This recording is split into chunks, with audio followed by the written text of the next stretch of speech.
Je veux parler de ce qu'est la vision. Mais je vais me concentrer un peu plus sur la discipline de la vision. La discipline de la vision. Et je veux faire un bref rappel pour ceux qui n'étaient pas avec nous. Et s'il vous plaît, prenez des notes. Je veux vous donner une brève définition de la vision. Je vais aller vite, mais j'ai besoin que vous écoutiez très attentivement. Ne soyez pas distraits et ne laissez personne vous faire manquer les points que je vais aborder aujourd'hui. Très bien. Tout d'abord, je veux juste vous rappeler la priorité de la vision. La vision est probablement l'une de ces choses dont nous n'avons pas une bonne compréhension, et c'est pourquoi nous allons nous y concentrer aujourd'hui. Encore une fois, la force la plus puissante sur Terre est la puissance de la vision. Je le dis parce que si vous êtes sur Terre, vous pouvez en fait avoir une vision d'être hors de la Terre. Vous pouvez en fait voir des choses qui ne sont pas encore sur Terre. C'est pourquoi le pouvoir de la vision est si important pour nous sur Terre.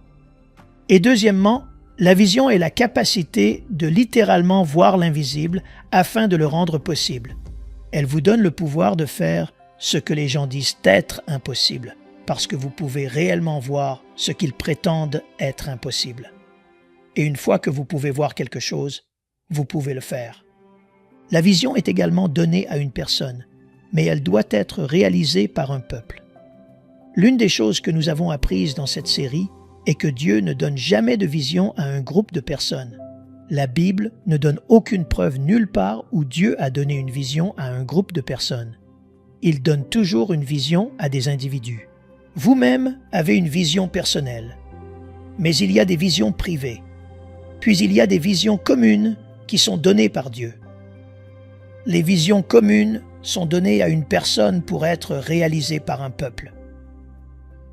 Je répète, les visions communes sont données à une personne pour être réalisées par un peuple. Certains d'entre vous portent des visions communes. Il y a des choses que vous êtes censés faire qui sont si grandes que vous avez besoin de beaucoup de gens. Ensuite, il y a des choses qui sont si uniques pour vous et privées que vous n'avez pas besoin de beaucoup de gens pour les faire, mais vous avez besoin de l'aide de ces personnes dans votre vie pour y arriver. Ce ministère, cette entreprise et cette organisation sont une vision commune. Dieu m'a donné la vision en tant qu'individu, mais je ne peux pas réaliser cette vision. Alors, Dieu donne et rassemble de plus en plus de gens pour le faire. Dieu a donné à Moïse une seule personne une vision, mais ensuite il a rassemblé un peuple. Et Dieu a dû aller les chercher hors de l'esclavage pour réaliser la vision. Dieu a appelé Paul à avoir une vision d'atteindre les gentils. Et puis Paul a dû aller chercher une équipe de personnes. Paul avait Silas, Timothée, Barnabas et toute une bande de femmes qui travaillaient avec lui. Il avait un groupe qui rendait la vision possible. Jésus lui-même s'est vu confier une seule vision à une seule personne. Cette vision était d'établir un royaume, la domination de Dieu sur la terre. Sa première tâche était quoi? De choisir un groupe de personnes pour travailler avec lui. La vision n'a pas été donnée aux disciples, elle a été donnée à Jésus. Son travail consistait à transmettre cette vision à ce groupe, puis ce groupe a transmis la vision à ceux que nous appelons maintenant l'Église. Et donc il y a un groupe de personnes qui réalisent la vision de Jésus. Et puis numéro 4, la vision est la clé de l'avenir. Tout espoir pour l'avenir doit commencer par une vision. Tout ce que vous n'aimez pas, vous devriez voir ce que vous préférez. En d'autres termes, jetez un coup d'œil à un avenir préférable afin de ne pas être piégé dans le présent. Et c'est ce que la vision vous permet de faire. La vision est donc un facteur d'espoir critique. Qu'est-ce que la vision? Une définition. La vision vient du mot grec optika, et le mot optika signifie entrer dans la vue. Cela signifie aussi la vue au-delà de la vue. En d'autres termes, ce que vos yeux voient est limité à ce que votre cœur peut voir. Il y a donc deux types de vision. Il y a la vision naturelle, que vos yeux vous donnent, puis il y a la vision du cœur, avec laquelle votre esprit peut composer. La vision est donc une image intériorisée et claire d'un avenir préférable que vous considérez comme digne d'être poursuivi. La vision est généralement ce qui est communiqué par Dieu. Je dis généralement parce que parfois vous pouvez inventer une idée qui n'est pas la vision de Dieu pour votre vie. Vous pouvez imaginer mentalement des choses que vous voulez faire qui pourraient ne pas être la volonté de Dieu pour votre vie. Et c'est pourquoi nous enseignons aussi dans cette série que la vision vient du but. La différence entre la vision, née du but, et la vision que vous développez vous-même est que la vision du but est liée à votre destinée. La vision que vous inventez n'est pas liée à votre destinée et ne vous comblera pas. Elle vous frustrera. La vision est aussi une réalité visuelle de votre but. Alors, c'est quand vous voyez ce pourquoi vous êtes né. La vision est une prévoyance avec une perspicacité qui est basée sur le recul. C'est une combinaison de votre passé qui entre en collision avec le présent et vous emmène dans le futur. La vision a besoin d'une perspective. Votre formation et votre préparation dans votre passé sont importantes. Dieu, bien souvent, vous guidera vers votre avenir en vous donnant un passé qui vous prépare. J'avance vite. Je sais que j'avance vite. Qu'est-ce que la vision? Vision. Encore une fois, cela vient de ce mot optica, et cela signifie cette vue de quelque chose au loin. Je veux que vous notiez ceci. La vision doit être hors de portée, mais pas hors de vue. La vision doit être hors de portée, mais jamais hors de vue. Il est important pour vous de poursuivre quelque chose que vous n'avez pas fait et qui n'est pas facile à faire non plus. Toutes les visions de Dieu sont très difficiles à poursuivre. Elles exigent son aide. Et donc, il est essentiel pour vous, en tant que personne, de vous rappeler que les visions de Dieu sont toujours plus grandes que votre capacité en tant qu'être humain par vous-même. Il est important pour vous de comprendre que la vision consiste à voir l'avenir à partir du présent, à se tenir sur le porche du présent et à voir l'avenir. La vision est une image claire que vous pouvez littéralement écrire en détail. La vision est ce qui vous empêche d'être déprimé. Parlons un peu de la façon dont la vision affecte votre vie. Lorsque le but est vu, la vision naît. La vision est donc un aperçu du but d'une personne. La vision est une manifestation visuelle de votre destinée. La vision est la clé d'une vie efficace et concentrée. La vision est la source de l'espoir. Ce n'est pas une concoction humaine. C'est quelque chose qui est inspiré par Dieu. C'est insufflé en vous par son esprit. En fait, tout le monde dans cette salle et regardant cette émission, je veux faire une annonce. Votre vision n'est pas devant vous, elle est en vous. Vous êtes né avec votre but en vous. Votre but ne vient pas à vous, vous le découvrez. Je dis toujours cette histoire. Si Dieu voulait vous cacher quelque chose, mais qu'il voulait s'assurer que vous le trouviez, il le cacherait dans un endroit où vous ne pouvez pas le manquer. C'est en vous. Le livre des Éphésiens, chapitre 3, verset 20. Notez simplement la référence. Écrivez-la. Éphésiens, plutôt 3.20. Il est dit « à celui qui peut faire infiniment au-delà de tout ce que nous demandons ou pensons. » Et puis il dit « selon la puissance qui agit, non pas dans le ciel, ni dans les autres, mais en vous. » En d'autres termes, Dieu veut faire ce qui est en vous. Et ce qui est en vous, selon Dieu, est si grand que vous ne pouvez jamais le définir ou l'exprimer suffisamment pour tout couvrir. C'est une vérité impressionnante. C'est pourquoi Dieu dit que je ferai au-delà de ce que vous me demandez. Pourquoi? Tout ce que vous me demandez ne couvre pas tout ce que vous portez. Il a dit, je ferai au-delà de ce que vous demandez ou de ce que vous pensez. Si vous pouvez le penser et que vous pensez grand, Dieu dit, ce n'est toujours pas assez grand pour couvrir ce que j'ai mis en vous. Donc, je dois faire plus que ce que vous pensez. Imaginez que ce que vous portez est si grand que votre cerveau ne peut pas l'envelopper suffisamment pour l'expliquer.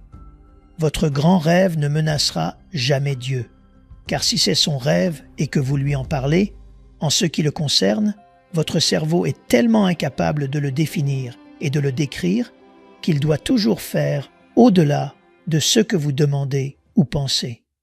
C'est pourquoi les visions viennent par phases. Parce que si Dieu devait vous montrer tout ce pourquoi vous êtes né, vous mourriez et vous vous évanouiriez de choc. En fait, ce vers quoi vous vous dirigez est si génial que Dieu a peur de vous le laisser voir en entier maintenant. C'est pourquoi il fait au-delà de ce que vous pouvez demander, penser ou imaginer. Il dit que vous l'imaginez. Ce n'est pas suffisant. Dieu dit, Dieu est-il un bon Dieu? Dieu est-il un Dieu génial? Dieu vous a donné quelque chose à faire que vous ne pouvez pas expliquer. Cela rend ma vie passionnante. Cela signifie que tout ce dans quoi je suis impliqué en ce moment n'est qu'une fraction de ce que je vais vraiment faire quand tout cela sera terminé. Et pour autant que vous puissiez voir ce que vous appelez grand, Dieu appelle une fraction. C'est pourquoi Dieu ne vous donne que des phases de votre vision. Il est donc important de comprendre que le pouvoir de la vision exige de la discipline.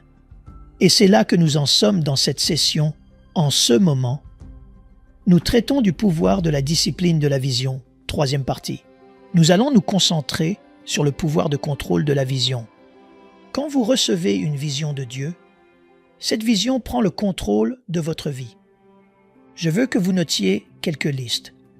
Aujourd'hui, je vais vous donner des choses à noter, puis je veux que vous les utilisiez pendant les 10 prochaines années pour ordonner votre vie. Je vais vous donner des instructions claires sur ce qu'il faut faire pendant les 10 prochaines années pour vous assurer que votre vision se réalise. Dans le livre des Proverbes 29-18, une déclaration faite par le grand roi Salomon, il dit « Quand il n'y a pas de vision, le peuple est sans frein. Heureux l'homme qui observe la loi. Quand il n'y a pas de vision, le peuple est sans frein. » Le mot « périr » ne signifie pas mourir. Le mot « périr » est un mot hébreu qui signifie se débarrasser de la retenue. Le mot « périr » signifie se débarrasser de la maîtrise de soi. Le mot « périr » signifie là pas de discipline personnelle. Très important ici. Salomon dit que si une personne n'a pas de vision pour sa vie, elle perd le contrôle d'elle-même. Elle perd la discipline. Maintenant, laissez-moi juste me corriger. Il n'a pas dit une personne. Il a dit là où il n'y a pas de vision, ce qui signifie que s'il n'y a pas de vision dans votre vie personnelle, alors il n'y a pas de discipline dans votre vie.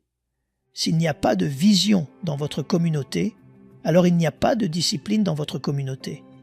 S'il n'y a pas de vision dans votre entreprise, alors il n'y a pas de discipline dans votre organisation. S'il n'y a pas de vision dans le pays, alors il n'y a pas de discipline dans le pays. Partout où il n'y a pas de vision, le peuple perd la maîtrise de soi. Ils deviennent sauvages. Ils font n'importe quoi et tout, n'importe quand, n'importe où. En d'autres termes, la vision selon Salomon vous oblige soudainement à organiser votre vie. La vision vous emprisonne pour que vous puissiez la réaliser. Il est dangereux de trouver une vision, car si vous trouvez une vision pour votre vie, vous risquez de perdre des amis. Les gens qui ont une vision sont très étroits d'esprit. La vision est la source de l'autodiscipline. C'est pourquoi lorsqu'une personne découvre sa vision, elle devient un leader. Lorsqu'une personne découvre une vision pour sa vie, cela l'amène automatiquement au développement du leadership, car le leadership consiste à découvrir quelque chose pour lequel il vaut la peine de mourir. C'est à ce moment-là que vous devenez un leader. Vous poursuivez quelque chose qui vous rend maître de vous-même. Et donc, l'homme ou la femme, ou les gens qui ont une vision claire pour leur vie, mènent une vie très étroite. C'est une chose difficile à retenir. Lorsque vous découvrez une vision, vous devenez très étroit d'esprit. Lorsqu'une personne a une vision, elle a une vision tunnel. Leurs yeux deviennent fixes. Ils deviennent comme du silex. Le silex signifie une roche dure. Vous ne pouvez pas les changer. Vous ne pouvez pas changer leur esprit. Vous ne pouvez pas les influencer. Lorsqu'une personne a une vision, elle ne fait plus n'importe quoi. La vision rend la vie quoi? Quoi? Simple. Oh Dieu, aide les gens. Ton peuple comprend cela. La vision rend la vie quoi? Simple. Lorsque vous découvrez la vision de votre vie, la vie devient très simple. Simple signifie que vous savez quoi faire tout le temps. Vous savez comment répondre tout le temps. La chose la plus difficile dans la vie. Et dans notre premier segment de cette série, s'il vous plaît, procurez-vous la cassette si vous n'étiez pas ici. J'ai parlé de la prise de décision, n'est-ce pas? L'une des déclarations que j'ai faites il y a 3 dimanches était que la chose la plus difficile dans la vie n'est pas de prendre des décisions, mais de savoir quelle décision prendre. La deuxième chose la plus difficile dans la vie est de naviguer à travers les alternatives. J'aimerais que la vie n'ait pas trop d'alternatives. Ce serait simple de se réveiller le matin et de savoir exactement quel costume porter. Vous savez, mon ami Mike Murdock m'a dit, il a dit « As-tu remarqué que je ne porte que des costumes noirs ?» J'ai dit « Il a dit « Parce que je ne veux pas prendre trop de décisions. » Il a dit « Mon placard a tous des costumes noirs. » C'est intéressant. Donc il n'a pas à choisir quel costume porter. Maintenant, vous les dames. Je sais que ça ne peut pas marcher pour vous. C'est pourquoi vous passez une demi-heure à faire des allers-retours. J'ai raison, frère? Ouais, c'est vrai. Je vous connais. Je sais que c'est entre vous et moi, pas elle. Voyez-vous, tous les hommes mariés comprennent cela. Ces femmes marchent de long en large dans le placard la veille, et puis le matin à nouveau, parce qu'entre le sommeil, elles changent d'avis. Certaines d'entre vous ont déjà l'air coupables. Oui, parce que vous en avez tellement. Quelles alternatives?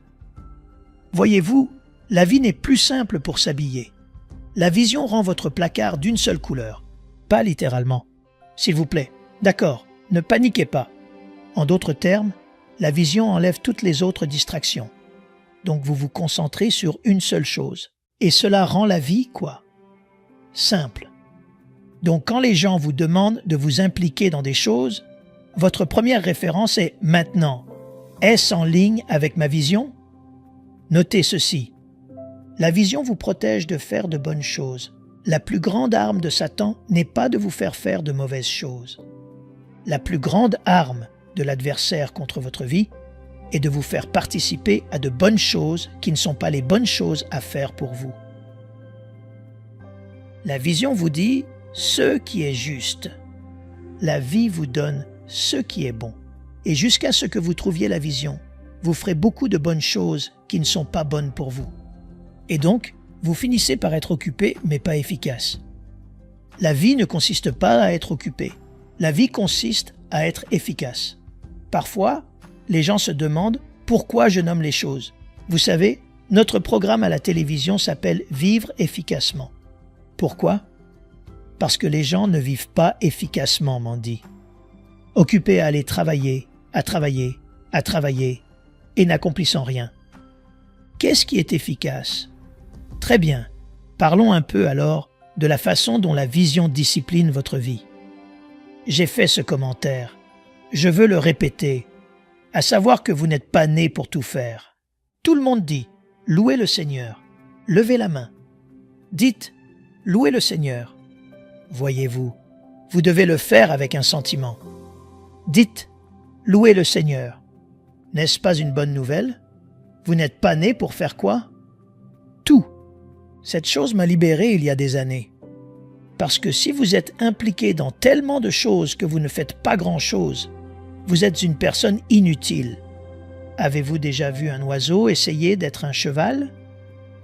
Avez-vous déjà vu un poisson essayer d'être un chat?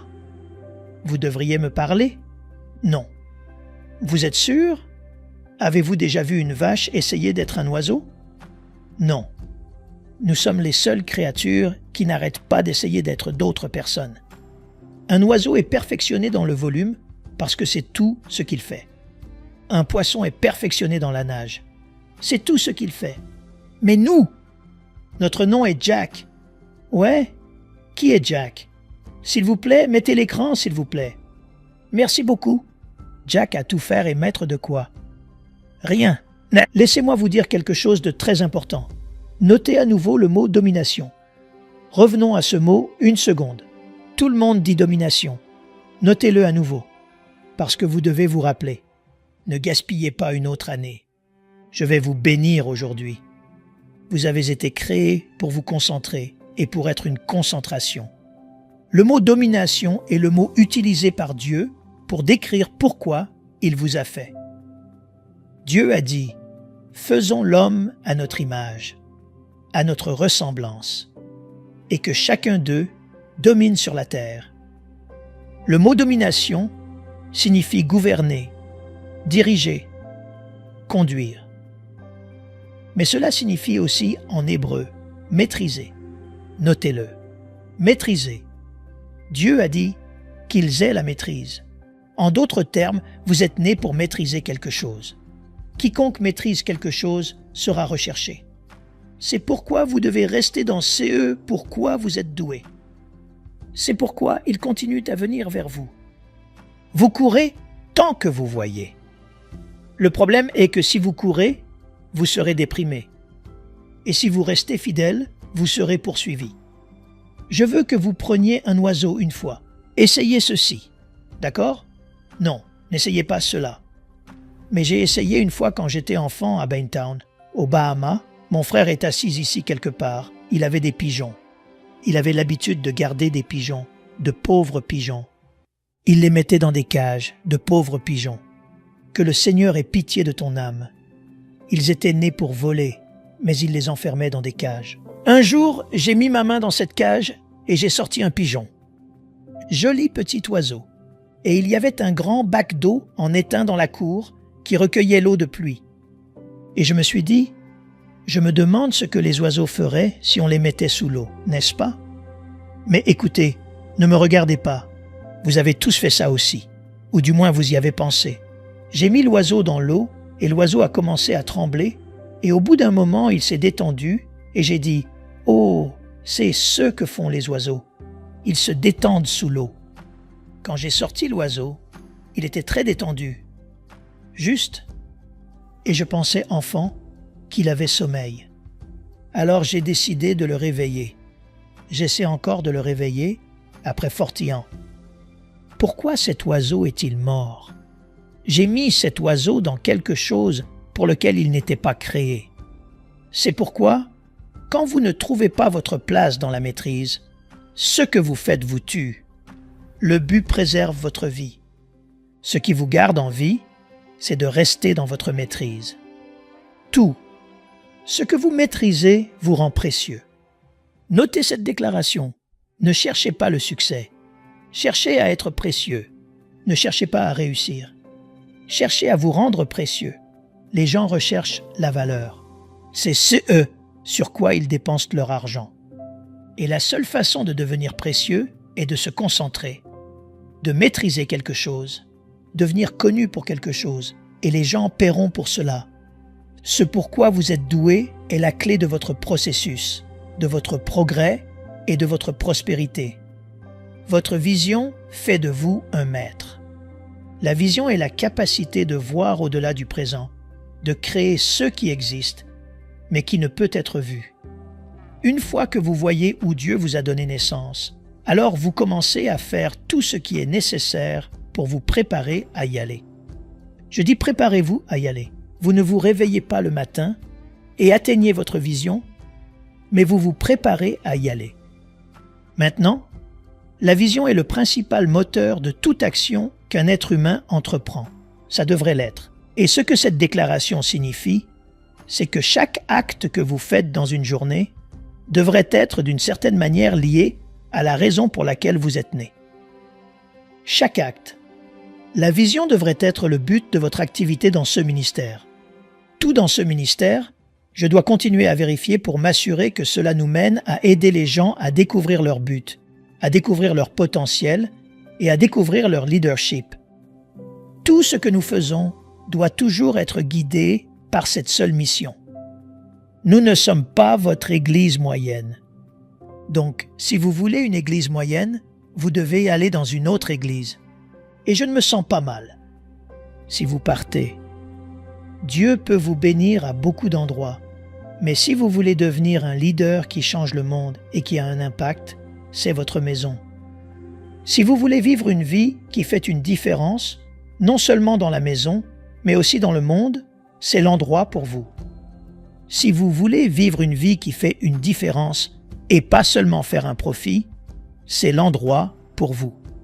Tout. Ce que nous faisons ici doit être guidé par l'action, motivé par cette vision. Et c'est pourquoi la vision ne fait pas de compétition. Je répète, la vision ne fait pas de compétition. Quand vous avez une vision, il n'y a pas de compétition avec vous. Personne ne peut rivaliser avec une vision, car les visions sont des missions uniques. Très bien, mettons-nous au travail. Donnez-vous un peu de concentration ici. La vision que vous avez pour votre vie crée des conséquences. Elle affecte également la façon dont vous dépensez votre temps et vos ressources. La vision de ce ministère crée des conséquences. Une fois que nous savons où nous sommes censés aller dans la mission de Dieu, alors toutes les conséquences nous frappent. Je vous ai dit il y a environ 5 ans. J'espère que vous ne l'avez pas oublié. Le jour où le Seigneur m'a coincé, j'étais si nerveux. Je n'oublierai jamais ces étranges moments, frère Armstrong. C'est l'un de ces moments où il m'a parlé. Je pense que je suis venu te voir le lendemain matin. Et j'ai dit, Dieu m'a parlé.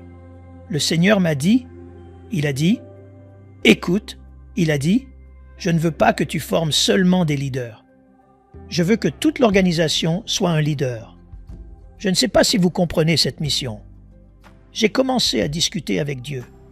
J'ai dit, Dieu, écoute, ça ne me dérange pas de l'enseigner, mais ne nous oblige pas à l'être, parce que je travaille avec des gens. Et les gens prennent du temps à comprendre. Il a dit, je veux que tout dans le ministère soit ce que tu prêches. Donc la façon dont nous nous asseyons ici, à quelle heure nous venons au service, comment nous nous déplaçons et distrayons les gens pendant la réunion, comment nous nous habillons, à quoi ressemble le bâtiment, et comment nous devons l'améliorer, comment nous allons construire des bâtiments, comment nous décorons, comment nous nous présentons au monde, les choses que nous produisons. Ont-ils l'air d'être le leader dans le domaine? Il dit, « Je veux que les gens du monde distinguent les membres de cette organisation juste par leur présence. » Cela signifie que toute l'organisation doit adopter l'esprit du leadership, parce que la mission crée l'action. Jésus n'a pas fourni le salut. Dites fort, Jésus n'a pas apporté le salut. C'est là. Cela signifie, réfléchissez-y. Quelqu'un y pense-t-il, Jésus n'a pas délivré le salut? Les missions ne font pas cela. Laissez-moi vous dire quelque chose. Vous ne faites pas c'est eux pourquoi vous êtes nés. Vous devenez ce que vous voulez faire. Donc quand Marie a été approchée par l'ange, l'ange dit, « Marie, tu auras un fils, mais tu ne pourras pas le nommer. » Pourquoi Marie ne pouvait-elle pas nommer le garçon? Parce que, voyez-vous, Marie était une fille hébraïque. Dans la culture hébraïque, le nom d'une chose est la chose. Par exemple, vous pouvez appeler votre chien Tommy. Tommy est le nom d'un humain, mais vous donnez au chien un nom humain. Les gens font ça parfois. Ouais, j'espère que vous n'appelez pas votre garçon Fido ou quelque chose comme ça, mais les gens appellent leur chien avec des noms humains. Chucky, viens ici Chucky. Mais Chucky signifie Charles, quelqu'un appelle ce chien Chucky. Mais le chien n'est pas un humain. Dans la langue hébraïque, vous ne pouvez pas appeler un chien par un nom humain, parce qu'en hébreu, le nom de la chose est défini par « ce qu'elle estimate ». Comment puis-je le dire? C'est pourquoi lorsque Dieu a demandé à Moïse « Quel est ton nom ?» Moïse parlait hébreu. Rappelez-vous, c'est un homme hébreu, donc il parle à Dieu en hébreu. Et il dit quand un hébreu vous demande « Quel est votre nom ?» Il vous demande ce que vous êtes. Donc quand Dieu a répondu à Moïse, Moïse était d'accord. Après cela, Dieu dit « Je suis ce que je suis, dépend de ce dont tu as besoin que je sois à ce moment-là. » Voyez-vous, Dieu ne pouvait pas donner à Moïse un seul nom, parce que Dieu est tout ce dont vous avez besoin. Je vais crier 1 minute tout seul. Donc Dieu a dit « Moïse, pour mon nom c'est cela dépend de ce dont tu as besoin. » Moïse est le premier humain à écrire le nom de Dieu dont nous avons connaissance sur papier. Rappelez-vous, Moïse a appris à écrire des Égyptiens. Ils vivaient là-bas et ils sont les premiers à avoir inventé le papier et à avoir un alphabet. Donc Moïse était capable d'écrire. C'est pourquoi Dieu a dit qu'il l'a envoyé à l'université en Égypte, parce qu'il a besoin de quelqu'un pour écrire. Dieu est intelligent. Quoi qu'il en soit, Moïse a écrit le nom de Dieu de cette façon. Il a écrit le nom Jéhovah. Jéhovah signifie Tout-Puissant. Et puis, il a mis un espace vide. Et chaque jour, Moïse changeait son nom. Jéhovah Shalom. Pourquoi? J'ai besoin de paix aujourd'hui. Maintenant, demain, je n'ai pas besoin de paix. J'ai besoin de nourriture. Donc c'est Jéhovah Jireh. Maintenant, je n'ai pas besoin de nourriture. Maintenant, je suis malade. Donc c'est Jéhovah Rapha. Laissez-moi vous dire quelque chose sur la réception de Dieu. Quand vous appelez les noms de Dieu, ce ne sont pas des noms. Ce sont des manifestations de ce qu'il est pour vous. Sur le moment, je ne peux pas expliquer l'hébreu. Donc si vous êtes malade et que vous dites Jéhovah, mon Jira ou mon Rapha, vous allez le dire. Jéhovah, mon Rapha. Vous dites, devenez la guérison de ma maladie.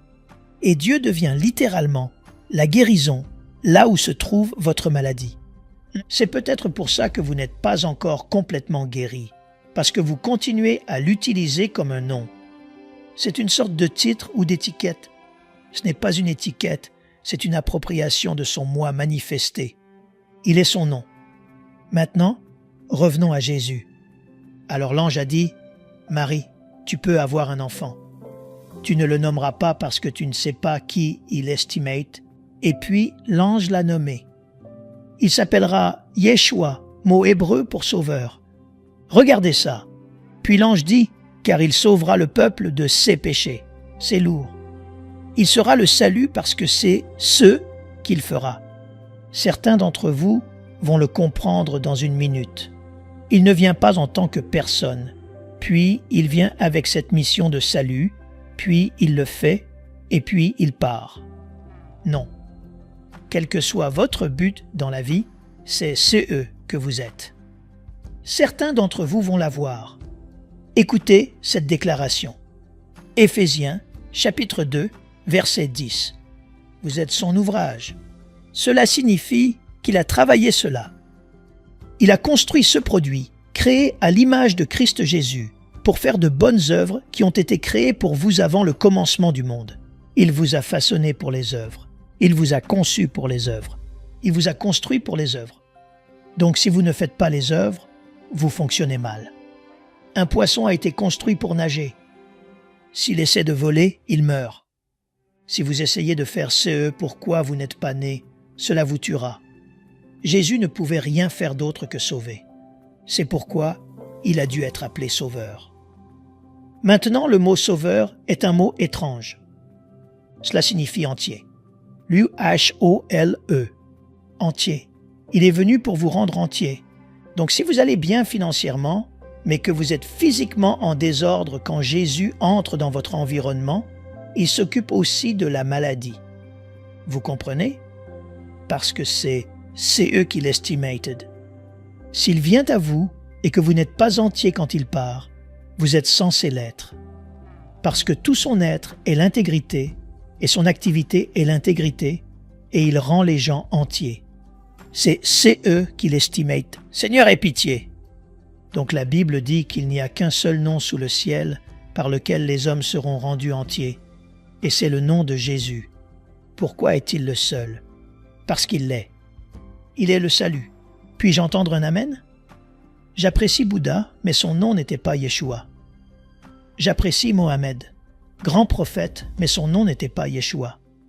J'apprécie Bahá'í Lulala, mais son nom ne signifiait pas sauveur. J'apprécie Haïlé Sélassie, mais cela ne signifie pas sauveur. La seule personne née d'une femme identifiée par Dieu pour être appelée Yeshua est ce jeune garçon de Nazareth qui est venu pour être lui-même.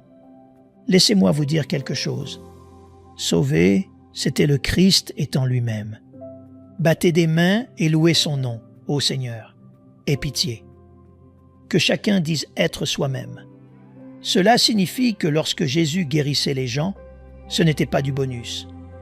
Quand il a ressuscité les morts, ce n'était pas spécial. Je m'excite tout seul. Quand il a nettoyé votre péché, il ne vous a pas fait une faveur. Il était juste lui-même.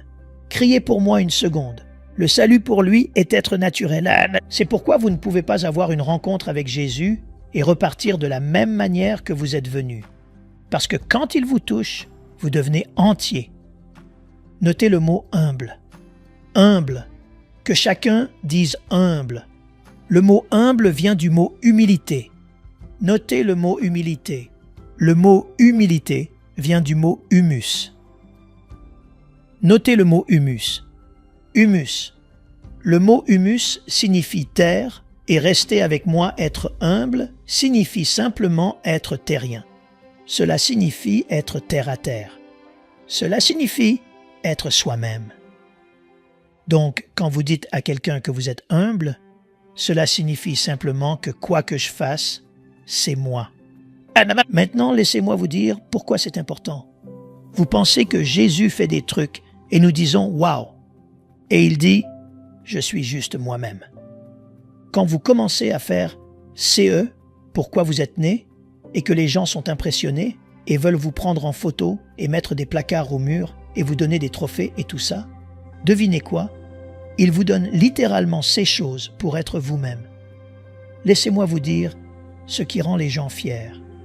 Quand ils font quelque chose pour lequel ils ne sont pas nés, il est impossible pour vous de faire quelque chose pour lequel vous êtes né et d'en être fier. C'est pourquoi je prie. Ouais, tu l'as eu. Écoutez, les gens pensent, vous savez, eh bien, des kilomètres de moi. Je m'amuse. C'est moi. Quand un oiseau vole, vous ne prenez pas de photo et ne faites pas une fête pour lui et ne le célébrez pas. Wouh! Des oiseaux. L'homme-oiseau. L'oiseau ne sait même pas de quoi vous parlez. Vous chantez sur l'oiseau. Oiseau. Les oiseaux vous chantent en retour pour savoir pourquoi vous chantez sur lui, pourquoi il fait ce qu'il est naturellement construit pour faire. Quand vous découvrez ce pourquoi vous êtes né, commencez à le faire. C'est vous. C'est pourquoi Dieu déteste les prétendants. Le mot pour cela est hypocrite. Un hypocrite est quelqu'un qui fait quelque chose pour lequel il est né et qui essaie de s'en attribuer le mérite. Tout ce pourquoi vous êtes né est construit en vous, et c'est naturel. Et quand vous le faites, les gens le célèbrent. En ce qui vous concerne, vous ne savez pas ce qu'ils célèbrent, parce que vous êtes juste vous-même. La Bible dit, vous savez, le Christ était doux et humble simplement parce qu'il était lui-même. C'est tout ce qu'ils disent en grec. Il était lui-même. Tout ce qu'il faisait était naturel. Maintenant, regardez ceci très rapidement. Une vision forte inspire la passion. Et c'est cette passion qui transforme et contrôle votre vie. L'esprit de Jésus était fixé sur le salut. En fait, la Bible dit qu'il a rendu son visage comme un caillou. Vers quoi? Oh, vous devez lire la Bible à Jérusalem. Réfléchissons-y. Il a fait quoi? Il a rendu son visage comme un caillou. Vers quoi? Jérusalem. Il avait de la passion. Il s'est passionnément mis en route. Je suis en route pour Jérusalem. Qu'y a-t-il à Jérusalem? La mort, la croix. Certains d'entre vous vont le comprendre par la suite. En d'autres termes, Jésus a dit « Écoutez, je vais être moi-même. Où est moi-même? Mort. Pourquoi? Pour les sauver, je dois mourir. Donc je me suis mis comme un caillou pour être moi-même. Et pitié, Jésus. Oh. Et donc la Bible dit, pour la joie qui lui était réservée, il a pu endurer la croix et la honte et les désaccords et les critiques, et les malveillants tous à la fois, parce qu'il était comme un caillou. Il dit, je serai moi-même si ça me tue. Dis ça avec moi. Je serai moi-même si ça me tue. Maintenant dis-le fort. Je serai moi-même. Utilisez votre poing. Allez. Et je serai moi-même si ça me tue. Vous ne réussirez jamais sans cet esprit. Vous devez rendre votre visage comme un caillou, jeune homme, pour devenir cette chose dont vous rêvez. Et vous devez endurer de perdre des amis, de vous éloigner de certaines filles, d'organiser votre vie. ne pas déménager trop souvent, prendre des livres. Pourquoi vous devez rendre votre visage? Voyez-vous, la vision discipline votre vie. Ils ont demandé à Jésus de rejoindre le conseil du Sanhédrin. Il a dit « Oh, oh, ça ne fait pas partie de mon but, il n'a jamais été un pharisien. » Il a dit « Ça, cela ne va-t-il pas interférer? C'est une bonne chose, mais ce n'est pas la bonne chose pour moi. Je ne m'implique pas dans la politique de l'Église. J'ai quelque chose à faire. » Il y a beaucoup de gens impliqués dans le travail de l'Église qui les distrait. Certains pasteurs dont je parle. Ils doivent se poser une autre question. Qu'est-ce que Dieu m'a appelé à faire? Et si vous vous y accrochez, vous risquez de perdre des amis pasteurs. Il y a des pasteurs avec qui je ne peux pas me mélanger. Je les aime. Communier, louer le Seigneur. Mais ils ne peuvent pas être mes amis. Pourquoi? Ils m'empêcheront de remplir ma mission fixée. Votre but et votre vision vous donnent de la passion pour votre but. La vue est ce que vos yeux vous donnent. Mais la vision vient de votre cœur. J'avance trop vite. Je ne peux pas en arriver à une liste. La vue est la capacité de voir les choses telles qu'elles sont. Mais la vision est la capacité de voir les choses telles qu'elles pourraient être. Et donc, toutes les vraies visions. Notez celui-ci en grosses lettres. Seront testées pour leur authenticité. Je partageais hier avec la classe à quel point il est important de comprendre cela. Toutes les vraies visions seront testées. Pourquoi? L'authenticité. Si vous recevez une vision de Dieu qui est réelle, préparez-vous à un grand combat. Satan n'est pas après vous, il est après la vision que vous portez. Et elle sera testée pour voir si elle est authentique. Si votre vision est réelle, la vie vous le prouvera. Au moment où vous embrassez votre vision, l'enfer se déchaîne littéralement. Je vais dire quelque chose, et vous comprendrez ceci. Certains d'entre vous diront « Amen ». Certains d'entre vous ne le feront pas. Quoi que vous soyez appelé à faire, vous devrez d'abord le perdre. Satan vous battra pour voir si vous revenez. Laissez-moi vous dire quelque chose. Si vous êtes né pour être millionnaire, vous devez d'abord passer par la faillite. C'est une loi de la vision. Et le test de la vie n'est pas de détruire la vision, mais de la prouver.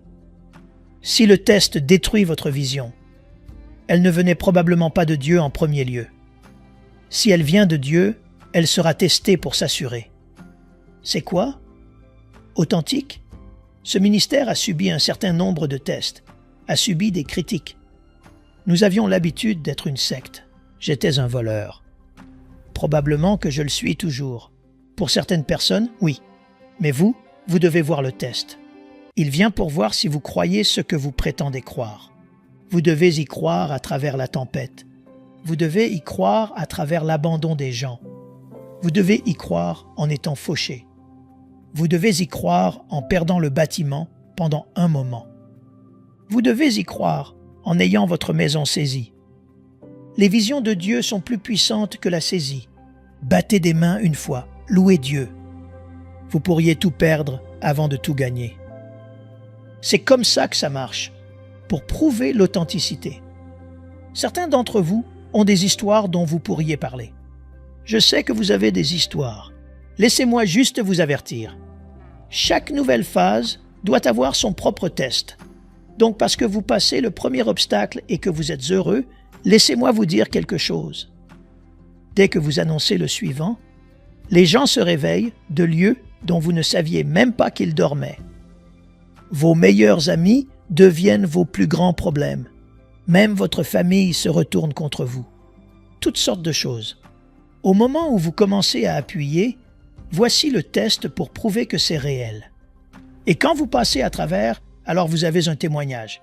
Il faut passer à travers le test, mec.